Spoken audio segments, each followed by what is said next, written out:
everybody, I'm Emily with Southwest Blinds and I'm here in our Las Vegas showroom. I want to talk to you a little bit about top treatments for what's covering your windows.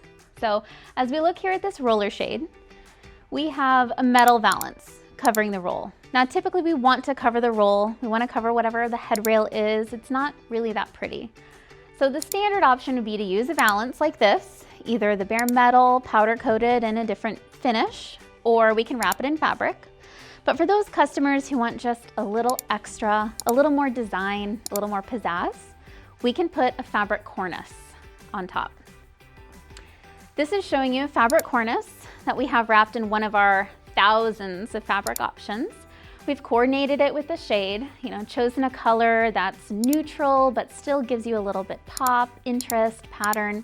This is kind of dressing up that roller shade. So instead of that flat metal, we've got a beautiful patterned fabric. This is just one step. Next step would be to add trims. Hundreds of options, different colors, different patterns. Paired with a relatively simple fabric, this can really elevate the look of your space. Not just that, you've got different shapes as well. So most modern homes, we're gonna go with the simple flat linear cornice, of course wrapped in any fabric of your choice. But for those homes that have a little more style or flair, we can choose any number of shapes and these can be expanded to custom fit your space. We can make this taller, wider, we can change the ratios of the curves. Everything is completely custom to add that elevated look to your home. Let's get started.